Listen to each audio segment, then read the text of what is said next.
பாஜக மாநில தலைவர் அண்ணாமலை பரப்புரைக்கு வந்த குழந்தைகளிடம் வீட்டில் சொல்லி அனைவரையும் தாமரை சின்னத்திற்கு வாக்களிக்க வைக்க வேண்டும் என கேட்டுக் கொண்டார். ஆட்சி மன்றத்தில் நீங்க அமர்த்த வேண்டும். அதே நேரத்தில் உங்கள் வீட்டு பிள்ளை அண்ணாமலை தாமரை சின்னத்துல நீங்க வெற்றி பெற வைக்க வேண்டும் என்கின்ற அன்பான வேண்டுகோளை வைத்து பாருங்க. எல்லா குழந்தைகள் பாருங்க, பிஜேபி ஒளிமயமான எதிர்காலம் நம்பிக்கையோடு 2002 கிட்ஸ் 1980 கிட்ஸ் தாண்டி 1990 கிட்ஸ் தாண்டி 2000 கிட்ஸ் தாண்டி 2002 கிட்ஸுங்களா 2002 2K கிட்ஸ் என்ன யூகேஜி கிட்ஸ்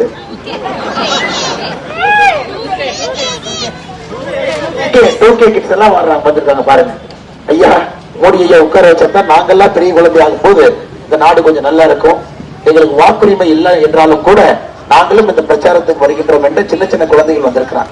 இன்னைக்கு குழந்தைகளே தீர்மானிக்கிறாங்க அவர்களுடைய எதிர்காலம் நன்றாக இருக்க வேண்டும் என்றால் மோடி அவர்கள் ஆட்சியிலே அமர வேண்டும் என்பதில் குழந்தைகள் தெளிவா இருக்கிறாங்க. நம்ம வந்திருக்கக்கூடிய எல்லா குழந்தை செல்வங்களுக்கும் கூட எங்கள் நன்றியை தெரிவித்து அங்க நீங்க விட்டுறக்கூடாது. அபார்ட்மெண்ட்ல இருக்கிறீங்களா, எங்க இருக்கிறீங்க? உங்க வீட்டுல இருக்கிற எல்லா தெருவுக்கு போய் நீங்க சாயந்தரம் ஸ்கூல் முடிச்சுட்டு வந்து எலெக்ஷன் கமிஷன் வந்து பிரச்சாரம் பண்ணக்கூடாது. 18 வயசு கீழே குழந்தைங்க பிரச்சாரம் பண்ணக்கூடாது. செய்திகளை உள்ளது உள்ளபடி தெரிந்து கொள்ள ரெஃப்ளெக்ட் நியூஸை சப்ஸ்கிரைப் பண்ணுங்க.